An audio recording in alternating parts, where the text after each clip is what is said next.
다시 시작. 리더는 소그룹에서 나온다. 이 제목으로 말씀 전하도록 하겠습니다. 예수님께서 이제 제자들과 무리들에게 이제 비유의 말씀을 이제 하셨는데, 오늘 본문은 두 번째 비유의 말씀이 나옵니다. 13장 24절부터 30절까지 같이 읽겠습니다. 시작. 예수께서 이르시되 천국은 좋은 씨를 제 밭에 뿌린 사람과 같으니 사람들이 잘 때에 그 원수가 와서 곡식 가운데 잣을 덧뿌리고 갔더니 싹이 나고 결실할 때에 가라지도 보이거늘 집 주인의 종들이 와서 말하되 주여 밭에 좋은 씨를 뿌리지 아니하였나이까.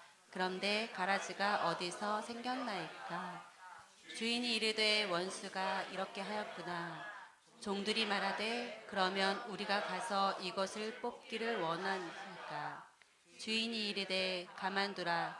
가라지를 뽑다가 곡식까지 뽑을까 염려하노라.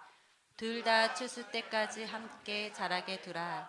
추수 때에 내가 추수꾼들에게 말하기를 가라지는 먼저 거두어 불사르게 단으로 묶고 곡식은 모아 내 곡간에 넣으라 하리라. 네. 잠시 그 비유를 말씀을 드리면, 농부가 자기 밭에 씨를 뿌렸습니다. 좋은 씨를 뿌렸습니다. 그 씨를 뿌렸습니다. 그런데 밤에 농부의 원수가 몰래 와서 이제 가라지를 뿌리고 갔습니다. 시간이 지나 이 추수들이 이제 그 곡식들이 자라다 보니까 종들이 와서 보니까 밀밭에 가라지들이 있는 것을 발견하게 됐습니다. 그래서 주인에게 보고하니 주인은 원수가 한 짓을 단번에 알아챕니다. 종들이 가라지를 뽑겠다고 하자 주인이 그냥 두라고 합니다. 가라지를 뽑다가 곡식까지 뽑을까 걱정했기 때문입니다. 그래서 추수 때까지 그냥 두었다가 추수 때에 가라지를 불사르고 곡식은 곡간에 넣으면 된다. 이것이 바로 가라지 비유입니다. 자, 이 비유의 말씀을 하신 다음에 첫 번째 비유와 마찬가지로 예수님이 제자들에게 이 비유를 해석을 해 주십니다. 그것은 제자들의 요청이 있었기 때문인데요. 36절을 읽겠습니다. 이에 예수께서 무리를 떠나사 집에 들어가시니 제자들이 나와 이르되 밭의 가라지의 비유를 우리에게 설명하여 주소서. 제자들에게는 이런 특권이 있었습니다. 모르면 언제라도 물어볼 수 있는, 이것이 소그룹이기 때문에 가능한 겁니다. 예수님의 사역을 크게 두 가지로 분류를 하자면 대그룹 사역이 있고 그리고 소그룹 사역이 있습니다. 대그룹 사역은 무리들에게, 모아 있는 사람들에게 이제 말씀을 전하시거나 또는 병을 고쳐주시는 그런 일들을 하셨습니다. 그래서 그것을 통해서 많은 사람들이 이제 회심하고 돌아오게 되었습니다. 그뿐만 아니라 예수님은 이제 또 소그룹을 통해서 제자들의 질문에 답하시기도 하고 또는 제자들에게 더 높은 수준의 말씀을 하기도 하시고, 그리고 전도 훈련도 따로 시키시고, 그리고 또 데리고 기도를 하러 가신 이런 행동들을 이제 하시게 되었죠. 자, 예수님에게 주어진 시간은요 단 3년뿐이었습니다. 3년, 여러분 깁니까 짧습니까? 아주 짧은 시간입니다.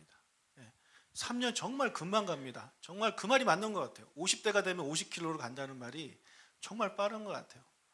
우리 아이들, 이번에 중학교 입학한 아이들은 학교 간 지 일주일밖에 안 됐는데 너무 지겹고 힘들어하고 있어요. 근데 여러분 중학교 3년 금방 가죠. 우리들은 금방 가게 느끼는데 아이들은 모르는 거예요. 그래서 우리 중학교 입학한 애들 여러분 많이 위로해 주시기를 바랍니다. 자기들이 세상에서 제일 힘든 줄 알아요. 물론 힘들겠죠. 하지만 정말 3년은요 금방 가거든요. 그러면 우리 생각에 예수님에게 주어진 시간이 3년밖에 없다면 계속해서 많은 사람들을 모아놓고 거기서 강의를 하시고 설교를 하시고 이런저런 치유 집회를 하셔서 많은 사람들이 예수님의 말씀을 듣고 회심하고 주님께 돌아오는 이런 일을 하기에도 3년이 부족할 것 같은데, 예수님은 대그룹에 썼던 시간보다 소그룹에게 썼던 시간들이 더 많은 것을 우리가 이제 알게 되거든요. 왜 그렇게 하셨을까? 왜 그렇게? 그 시간에 이 12명 앉혀놓고 뭐 하시기 전에 12,000명 모아놓고 하시면 더 효과적이지 않을까라는 생각을 우리가 하게 되는 거죠. 여러분, 예수님이 그렇게 하신 이유는 뭐냐면, 자, 대그룹을 통해서는요, 사람들에게 이제 말씀을 하셔서 깨닫고 죽게 돌아오고 그런 일들이 이제 막 일어나요. 병이 낫고. 자, 그런데 그게 다라는 거예요. 그게 다예요. 만약에 예수님이 이 세상을 떠나가신 다음에는 어떤 일이 벌어지겠습니까? 그렇게 말씀 듣고 깨달은 사람들 중에 예수 믿는 사람들이 남아 있을 것 같습니까? 아닙니다. 여러분, 사람들은요, 그 당시에는 뭐 깨달은 것 같고 뭔가 뭐 느낀 것 같고 결단하지만 시간이 조금만 지나면 다 잊어버립니다. 다 잊어버려요. 옛날에 그렇게 교회 와서 열심히 예배드리고 그런 사람들 중에 많은 사람들이 지금 교회를 떠나가고 그들의 삶에 예수님이라는 단어조차도 없어져 버린 겁니다. 물론 그 중에 계속해서 예수 믿는 사람들이 뭐 있을 수 있겠죠. 하지만 그게 다라는 거예요. 그럼 예수님이 떠나가신 다음은 어떻게, 무슨 일이 일어나야 됩니까? 예수님이 안 계시면 누가 복음을 전할 거고, 예수님이 안 계신 다른 나라에는 누가 복음을 전할 수 있겠습니까? 자, 그래서 당시 예수님과 함께 있었던 그 갈릴리 지역 사람들은 큰 복을 받은 사람들이지만 그 외에 다른 지역과 다른 나라, 다른 세대, 다른 시대 사람들은 예수님 말씀 못 듣잖아요. 그렇기 때문에 예수님께서 정말 집중하셨던 사역은 뭐냐면 소그룹을 통해서 다음 사람을 세우는 일을 하신 겁니다.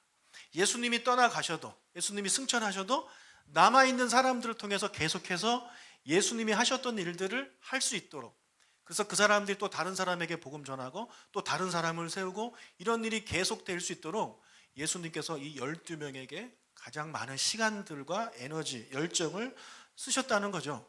그래서 대그룹 사역이 중요하기는 하지만 그거로는 부족해요. 건강하지 않아요. 절대 사람을 세울 수가 없어요. 소그룹이 중요한 거예요. 소그룹. 그래서 이 소그룹을 통해서 이제 사람이 이제 세워지게 되고 리더가 세워지게 되는 것입니다.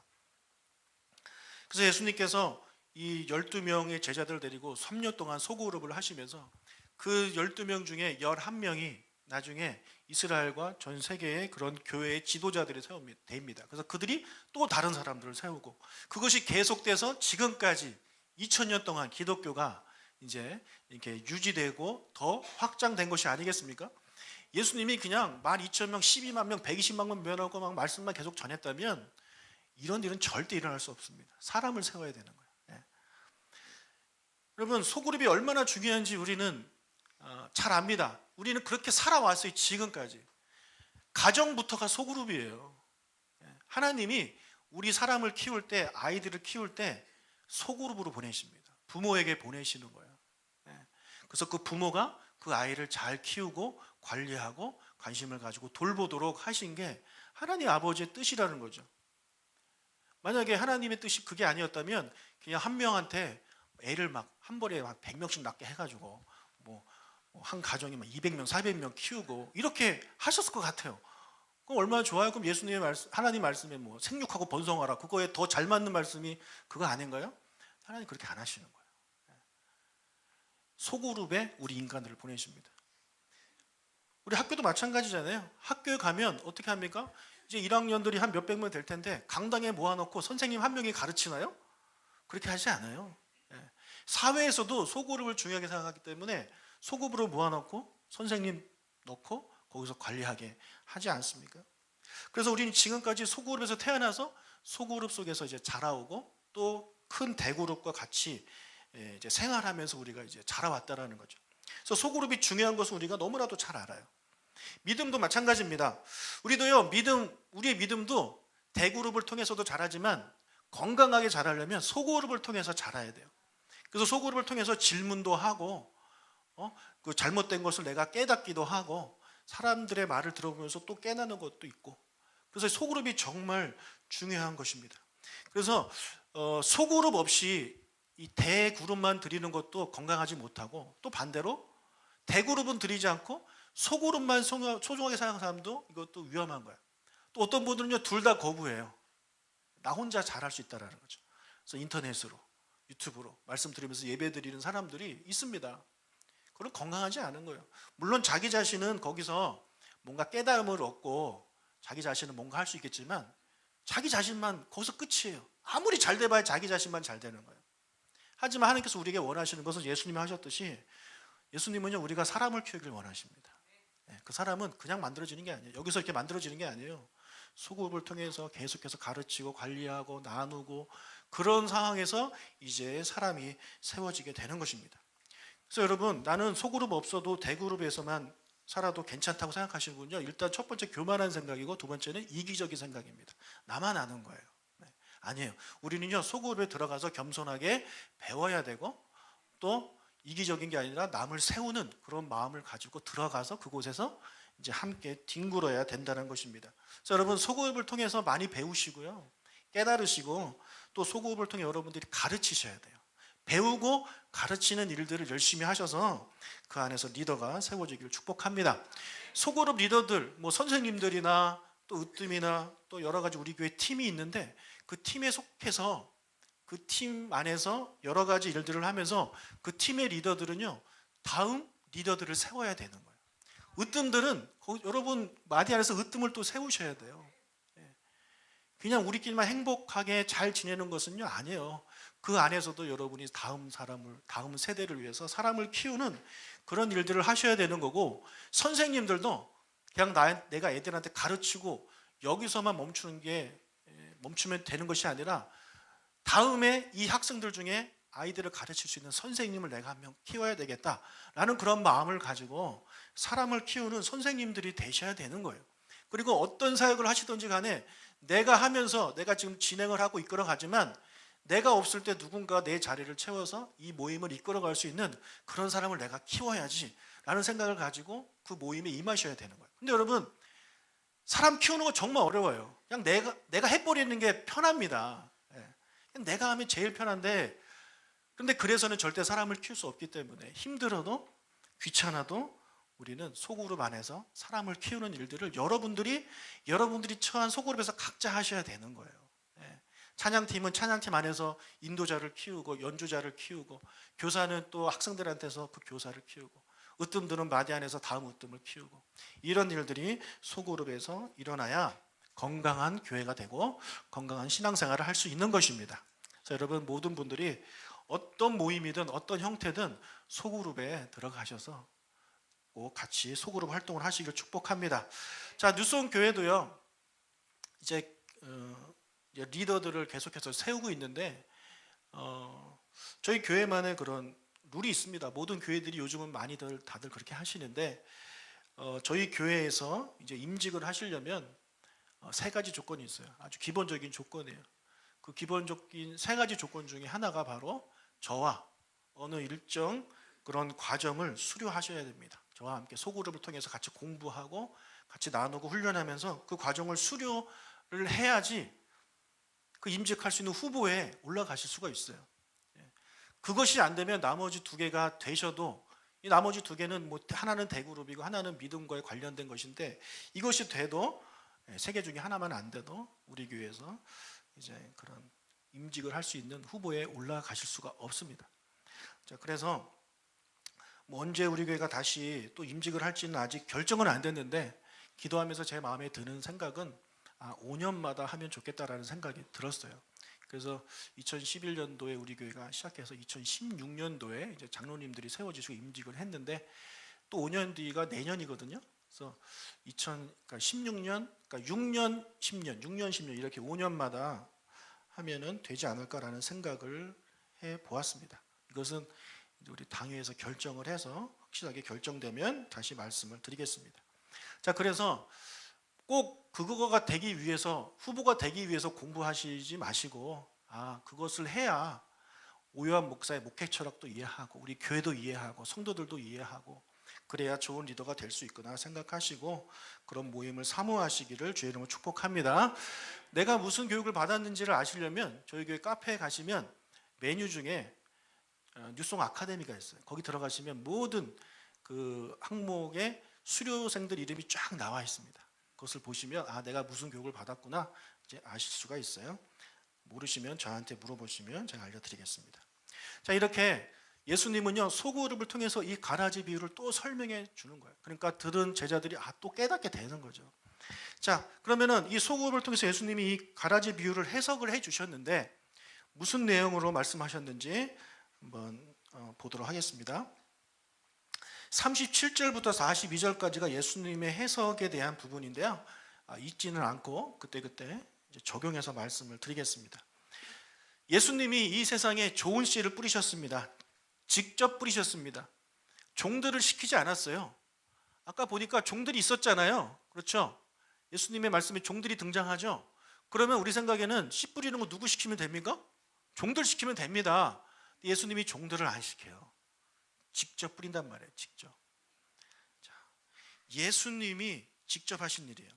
그래서 이 천사를 시키지 않고 예수님이 오셔서 직접 하셨는데 예수님이 직접 뿌리신 그 씨, 이 씨가 잘 자라면 무엇이 되냐면 천국의 아들들이 됩니다. 천국의 딸들이 되는 거예요. 다시 말해 하나님의 자녀들로 성장하게 되는 것입니다. 이것이 예수님이 이 땅에서 하신 사역이에요. 씨 뿌리는 사역을 예수님이 하셨어요. 그래서 그 예수님이 씨 뿌리신 사역은 여러 곳을 다니시면서 말씀을 전하시는 사역, 그리고 더 나아가서 십자가에 달려 돌아가셔서 우리의 죄를 용서하시는, 사하시는 그런 사역을 예수님이 직접 하셨다는 겁니다. 천사 중에 제일 멀쩡한 애 십자가에 못 박은 게 아니라 예수님이 직접 못 박히셨다라는 것입니다. 자, 그런데 예수님의 원수인 사탄이 가만히 있느냐? 가만히 있지 않는다는 거죠. 가만히 있으면 원수가 아니잖아요. 원수는 늘 방해하는 거예요. 사탄도 이 세상에 가라지를 뿌립니다. 예수님의 비유를 보니까, 해석을 보니까 이 가라지가 누구냐면 악한 자의 아들들이에요. 악한 자가 누구냐면 사탄이죠.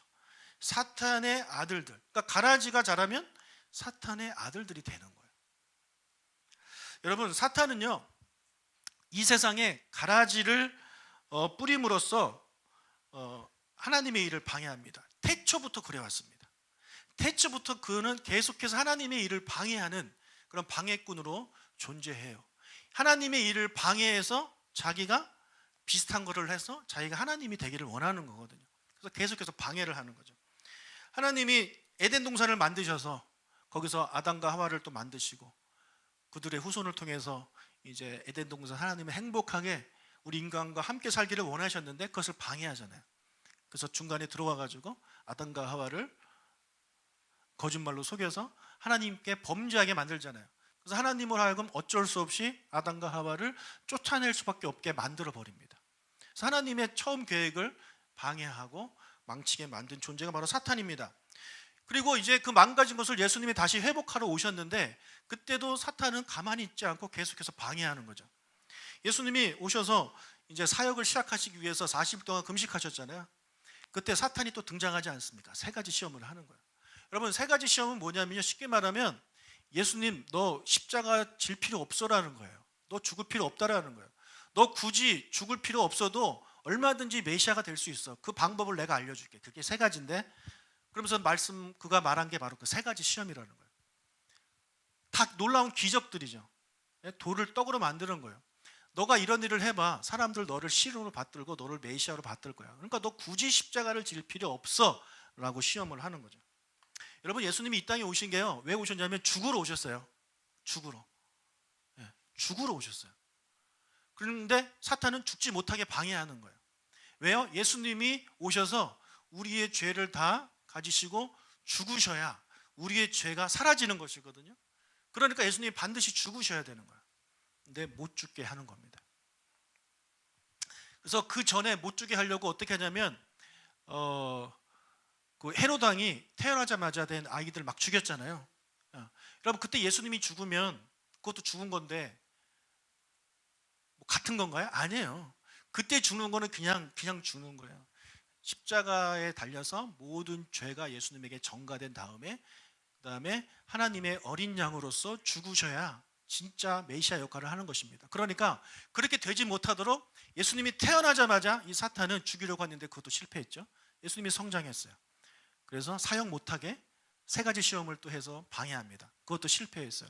그러니까 나중에 이제 돌아가시기 전날 밤 제자들 앉혀놓고 나 이제 죽을 거다 발 씻어 주시니까 제자들이 뭐라 그럽니까? 안 됩니다. 하나님, 예수님 죽으면 안 됩니다. 또 이렇게 말려요. 3년 동안 같이 동고동락한 이 제자들이 말려요. 그럼 마음 약해지겠어요? 안 약해지겠어요? 약해지죠. 그러나 예수님 또 아니야, 난 죽어야 돼 하고 기도하러 가자. 그래서 또 십자가에 달리셨잖아요. 십자가에 달리니까 그때도 사탄은요 또 방해합니다. 뭐라 그러냐면 사람들 하여금 야, 너가 하나님의 아들이면 내려와, 십자가에서 내려와, 이렇게 막 조롱합니다. 여러분, 그들의 말을 듣고 저 같으면 정말 막 내려올 것 같아요. 보기 싫어가지고 열받아가지고 이것들이 진짜 내가 참다 가만히 있으니까 내가 가만히로 보이나 이러면서 막 내려와서 한 대 탁 때리고 다시 올라갈 것 같아요. 근데 계속해서 이 사탄은요 사람들을 통해서 예수님이 십자가에 달려서 죽지 못하게 방해하는 거예요. 그게 사탄의 역할이에요. 근데 결국에 실패했어요. 그러면 사탄이 포기하느냐? 아니요. 지금도 여전히 방해합니다.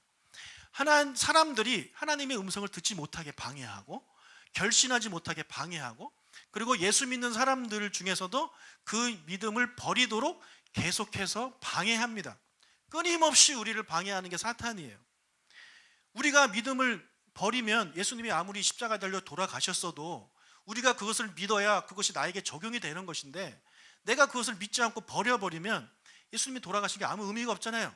그러니까 이제 사탄은 한 사람 한 사람 찾아다니면서 그의 졸개들을 통해서 예수님을 믿지 못하도록 계속해서 방해하는 하나님의 구원 사역을 계속해서 방해하고 있는 역할을 하고 있다는 것입니다. 우리가 이것을 알고 계셔야 돼요. 사탄이 여러분 우리 눈에 안 보이지만 끊임없이 일합니다. 정말 열심히 일하는 애예요. 이것을 반대로 말하자면 하나님이 여러분에게 이제 은혜를 베푸시려고 할 때 사탄은요 가만히 있지 않는다는 거예요. 어떻게 해서든지 여러분이 은혜를 못 받게 하려고 이런저런 것을 통해서 방해합니다. 때로는 우리가 보기에 좋은 걸 통해서 방해해요. 예를 들어 이번 주에 막 교회 가기로 마음을 먹었어. 근데 갑자기 친구나 누구한테 연락이 와. 친구야, 내가 너를 위해서 좋은 걸 준비했어. 우리 이번 주에 나랑 어디 가지 않을래? 때로는 오다가 부부끼리 싸웁니다. 또 애가 막 징징거리고 이런저런 건 막 스트레스를 받게 해요. 그럼 내가 이 상태로 교회 못 가겠다. 그냥 가버릴래 하고 집에 돌아가게끔 만드는, 그러니까 이런저런 때로는 건강을 통해서 이런저런 것을 통해서 끊임없이 여러분이 은혜를 받지 못하도록 방해해요. 그래서 여러분의 삶에 어떤 어려움이 오거나 때로는 너무 좋은 게 와서 내가 하나님께 나아가는 것에 방해가 된다면 여러분들이 거기서 깨닫는 게 있어야 돼요. 하나님이 나에게 뭔가 큰 은혜를 주시려고 하는구나 라고 그것을 보실 줄 아는 눈이 있으시길 축복합니다. 그걸 보실 줄 알아야 돼요. 2주 전에 김성순 목사님 오셔서 이제 찬양인도 하셨잖아요. 그때 저 TV가 나갔잖아요. 그래서 그 목사님 하신 말씀 기억하십니까? 하나님이 무슨 은혜를 주시려고 TV가 나가게 했는지 기대하시라고. 여러분, 성경을 읽어서 하나님을 알고 이 사탄이 무슨 짓을 하는지 아는 사람들은요 뻔히 보여요. 그게 사탄이 지금 장난치는구나, 은혜를 못 받게 하려고 하는구나. 그렇기 때문에 그런 거에 넘어지지 않아요. 오히려 기대감을 갖는 거예요. 그래서 그날 정말 엄청난 은혜를 많은 사람들이 받으셨습니다. 저도 그런 은혜를 끼치는 목사가 돼야 되는데 정말 우리 김성수 목사님 그래서 하나님이 크게 쓰시는 것 같아요. 아무튼 너무 큰 은혜가 있었어요. 왜 제가 할 때 이런 거 안 나가죠? 너무 잘 나와.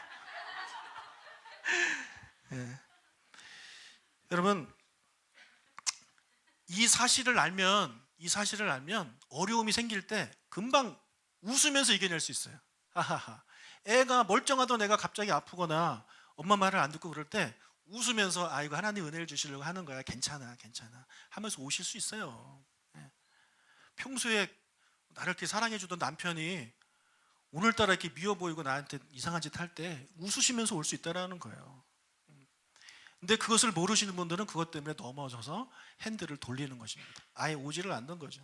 은혜의 자리에 참석하지 못하게 되는 거예요. 여러분, 그렇게 되면 사탄이 성공한 겁니다. 우리의 원수가 여러분이 그런 행동을 함으로써 기뻐하는 것을 상상해 보세요. 기분 나쁘지 않아요? 사탄이 여러분 때문에 시험 들길 축복합니다. 네. 사탄이 여러분 때문에 시험에 들어야 돼요. 막 여러분에게 막 그래도 여러분이 넘어가지 않으면 나는 사탄으로서 이게 달란트가 없나 봐 뭐 이러면서 나 이제 그만둬야 될 것 같아, 은퇴해야 돼, 이런 시험에 들어야지. 예. 사탄을 시험에 들게 하는 여러분들 되시길 축복합니다. 예. 우리가 언제까지 사탄한테 시험 들 거예요? 우리가 시험 들게 만들자고요. 여러분, 사탄의 방해를 기쁘게 여기시길 축복합니다. 하나님의 은혜가 넘치기 때문입니다. 자, 종들이 가라지를 뽑을까요? 라고 물으니까 주인이 그냥 두라고 말합니다. 29절 읽겠습니다. 주인이 이르되 가만두라. 가라지를 뽑다가 곡식까지 뽑을까 염려하노라. 자, 우리 생각에는 가라지를 뽑는 게 좋을 것 같아요. 그렇지 않아요, 여러분? 그래서 여러분들 뭐 풀 같은 거 이렇게 키우시다가 잡초 같은 거 나오면 뱉어보면 이렇게 막 그러지 않으세요? 저는 안 해봐서 모르지만. 그래서 우리 생각에는 이 가라지를 뽑아야 좋을 것 같은데, 곡식한테 그게 더 좋지 않을까라는 생각을 할 것 같은데, 우리 예수님은 그냥 두래요. 그냥 두라고 한 이유가 가라지를 뽑다가 곡식까지 뽑을까 염려되기 때문이다, 이렇게 말씀하시는데, 이것이 두 가지 의미를 가지고 있어요. 하나는, 첫 번째는 여러분, 밀과 가라지가요 너무 비슷하게 생겼습니다. 이 가라지를 독보리라고 하는데 호밀과의 그런 이제 식물이에요. 그래서 특히 막 자랄 때는 구별을 못 한대요. 나중에 추수할 때쯤 돼야 이게 가라지구나, 독보리구나 나를 깨닫게 된다고 합니다. 그래서 지금 이 종들이 우리가 가서 뽑을까요? 라고 말했을 때 아니, 하지마 라고 하신 이유는 뭐냐면, 이 종들은 그것을 구별하지 못하기 때문인 거예요. 여기서 말하는 종들이 누군지 예수님이 해석해 주신 그 부분에 나오지 않아요. 이 종만 쏙 빼놨어요. 그래서 누군지 궁금해요. 이 종은 누군지. 그냥 제 생각에는 이 종들은 저와 여러분 같은 하나님을 믿는, 그냥 흔히 말하는 그런 주님의 종입니다, 이렇게 말하는 저희들인 것 같아요. 그래서 여러분, 우리는 그 구별 못해요. 그럼 누가 구별하느냐? 나중에 추수할 때쯤 되면 추수꾼을 보낼 것이다 라고 하는 그 예수님이 30절에서 말씀하시거든요. 추수꾼, 이 전문 추수꾼을 보내겠다라는 거예요. 추수꾼은 구별할 줄 안다라는 거죠. 그럼 추수꾼은 누구냐? 예수님이 말씀하시기를 천사라고 말합니다. 그래서 가라지와 이 알곡을 구별할 수 있는 존재는 누구다? 천사다라는 거예요. 우리가 아니다라는 거예요. 여러분, 나중에 예수님이 재림하실 때 천사가 와서 이제 추수를 시작하는데, 그래서 가라지들은 모아서 이제 불에 태운다고 하잖아요. 이것이 무엇인지를 보여주는 그런 내용이 구약에 잠깐 나와요. 언제냐면 출애굽할 때입니다. 출애굽할 때 각 집의 장남들을 하나님이 죽이시겠다고 말씀하셨어요. 근데 그것을 피할 수 있는 방법이 뭐냐면 어린 양을 잡아서 그 피를 문설주에 바르라는 거죠. 그래서 천사들이 그날 밤 와서 그것이 발라져 있는 집은 넘어가고 그것이 없는 집에 장남은 죽이지 않았습니까? 그러니까 천사들은 그것을 볼 줄 안다라는 거예요. 근데 우리는 못 봐요. 왜? 우리는 집 안에 있거든요.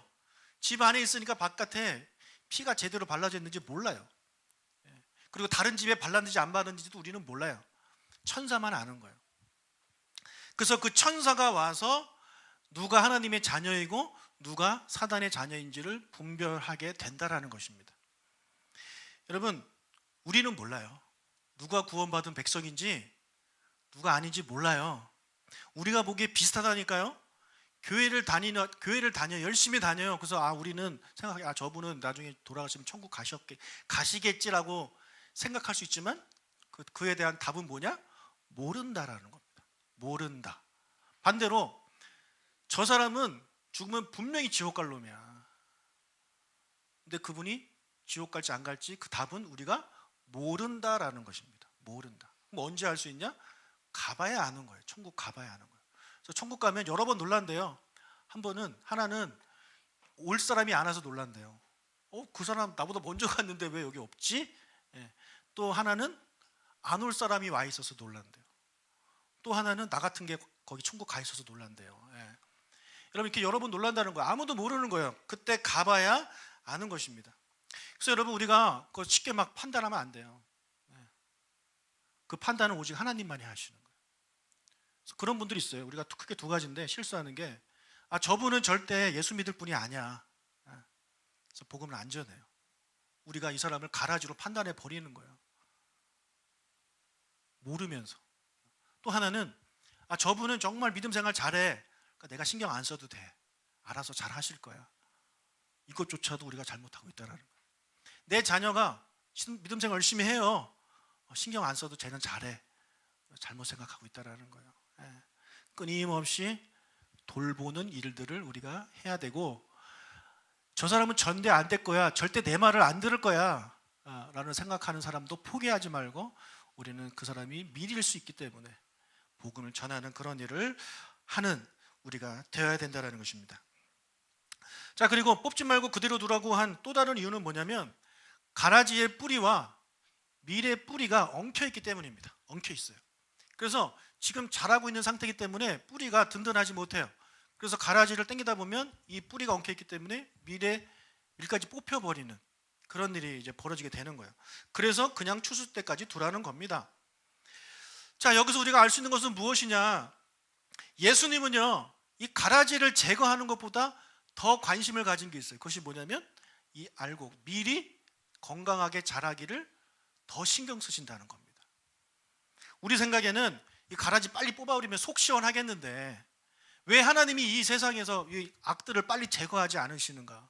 제거하시면 얼마나 좋아, 살기 좋은 세상 될 텐데라고 생각 단순하게 하지만 하나님 아버지는요, 악 100명을 잡는 것보다 하나님의 자녀 한 명이 뽑히지 않는 것을 더 중요하게 생각하시는 거예요. 그래서 우리 생각에는 가라지를 100개 뽑았어요. 근데 밀이 하나 뽑혔어요. 그러면 잘한 거라고 생각할 수 있잖아요. 그죠? 이 정도면 잘한 거야. 우리 최선을 다해서. 근데 하나님은 아니라는 거예요. 그 뽑혀진 하나가 천하보다 귀하기 때문에 그 100명의 악을 제거하려다가 이 한 명의 하나님의 자녀가 문제되는 것을 하나님이 원하시지 않는다는 거죠. 그만큼 하나님이 하나님의 자녀, 여러분들을 신경 쓰고 여러분들을 사랑하신다는 거예요. 하나님이 나를 어떻게 생각하시는지를 이 가라지 비유를 통해서 우리가 또 깨닫게 되는 것입니다. 악을 멸하는 것은, 가라지를 빼는 것은 예수님의 사역 중에 하나입니다. 사역 중에 하나예요. 악을 제거하는 거. 그런데 예수님께서는 이런 사역보다 더 중요하게 우선된 게 뭐냐면 사람이 우선이라는 거예요. 여기서 말하는 사람은 하나님의 아들들을 말합니다. 하나님의 아들들. 또 예수님의 형제, 자매인 우리들을 말을 하고 있는 것입니다. 그래서 내가 사역 때문에 사람을 실족하게 하거나 사역 때문에 사람을 넘어지게 만들지 않도록 우리가 조심해야 되는 거예요. 사도 바울이 이런 적이 있어요. 사도 바울이 사역이 우선돼서 사람을 뒤로 한 적이 한 번 있습니다. 언제냐면 이제 그가 이제 회심하고 나서 얼마나 열심히 있는 사람이에요. 그 사람들이 보기에 우리는 다 쓰레기예요. 어떻게 저렇게 신앙생활을 정말 우리는 그 사람 보기에 정말 그런 존재들일 겁니다. 근데 이제 그 사람이 이제 선교를 갔는데 이 요한이 꼈어요. 요한이, 마가 요한. 근데 우리가 똑같은 애예요. 그 마가 요한은.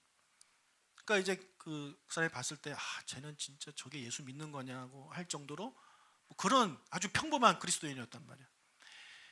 그래서 애가 하다가 힘들어가지고 그냥 집에 갔어요. 비행기 타고. 그럴 수 있잖아요. 우리 힘들면 집에 갈 수 있잖아요. 근데 사도 바울은 그게 이해가 안 되는 거예요. 그분은 그렇게 많은 고난을 당해도 절대 후퇴가 없는 분이거든요. 근데 요한은 우리가 갔기 때문에 그냥 갔어요.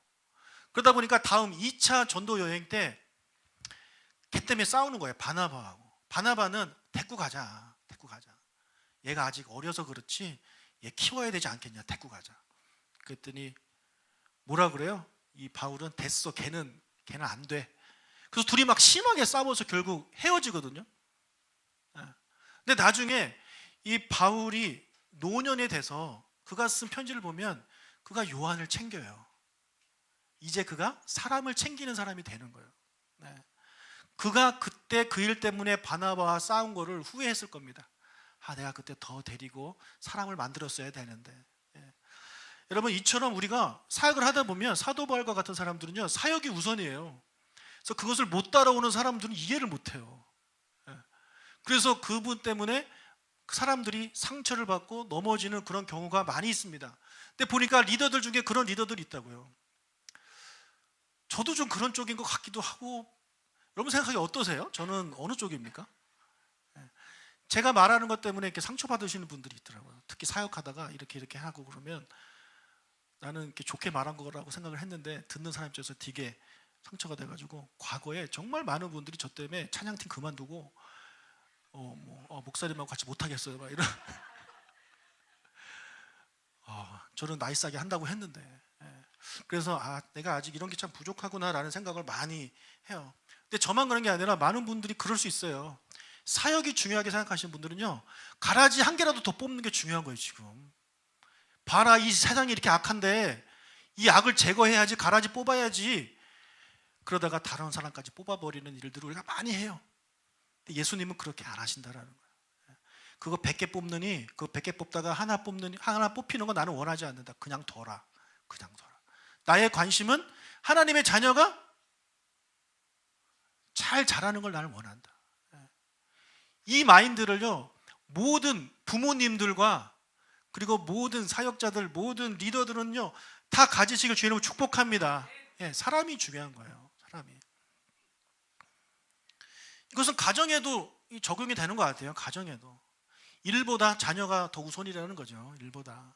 제가 아는 분이 있는데 그분이 이런 얘기를 하시더라고요. 그분이 연예계 쪽에서 일을 하셨어요. 그래가지고 딸이 하나가 있는데 딸 생일날 되면 슈퍼주니어 뭐 샤이니 이런 애들 사인 다 받아가지고 막 주고 사진도 찍고, 그다음에 그 팀들 뭐 콘서트 하면 제일 좋은 자리 보내줬대요.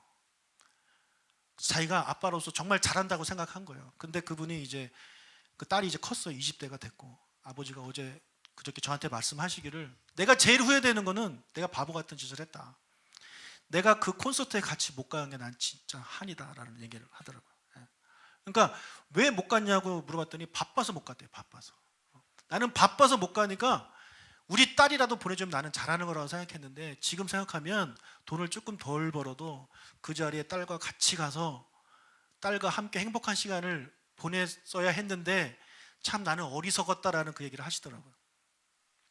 여러분, 이분의 이 안타까움이 좀 느껴지십니까? 많은 분들이 그런 것 같아요. 물론 먹고 살기 힘들기 때문에 열심히 일하셔야죠. 열심히 일하셔야 돼요. 근데 우리가 조금만 욕심을 내려놓으면 자녀와 함께 할 수 있는 시간들이 늘 수 있어요. 그 아이들요, 하나님의 은혜로 잘 자라면 정말 감사하죠.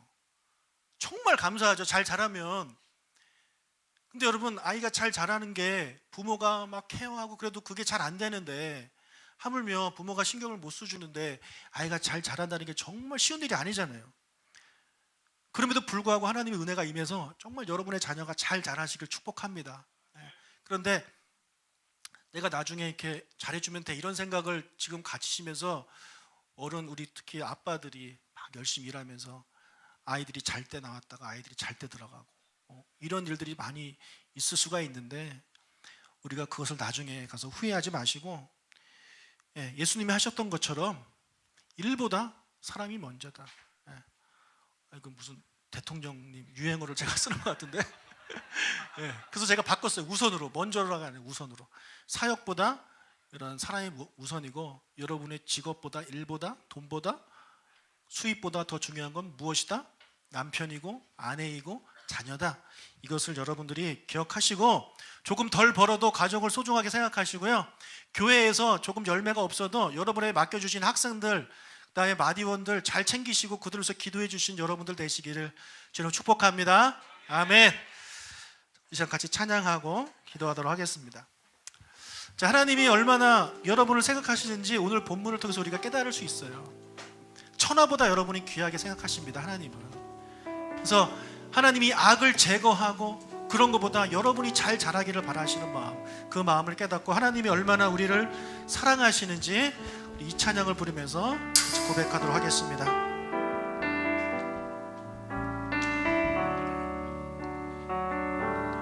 주님은 너를 사랑해, 주님은 너를 사랑해, 주님을 사랑하신 주 널 사랑해,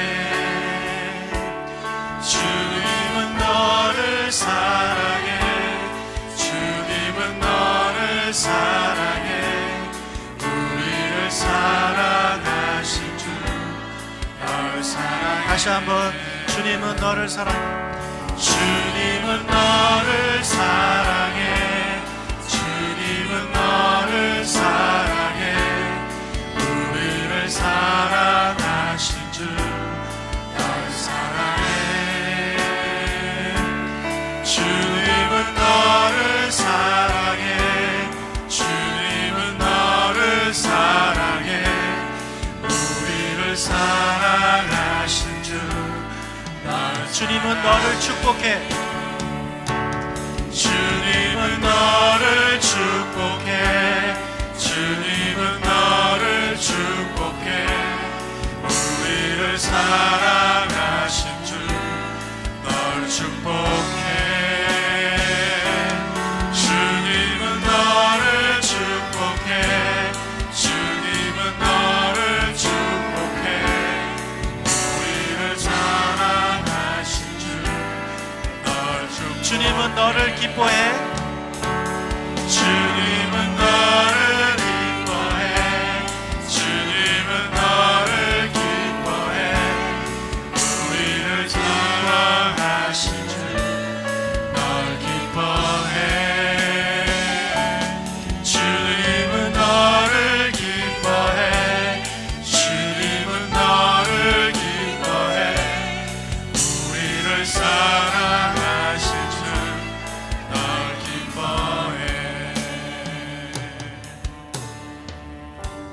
할렐루야 하나님이 여러분을 얼마나 사랑하신지를 깨달으시길 축복합니다. 그리고 하나님이 옆에 계신 여러분 옆에 계신 분들을 얼마나 사랑하는지도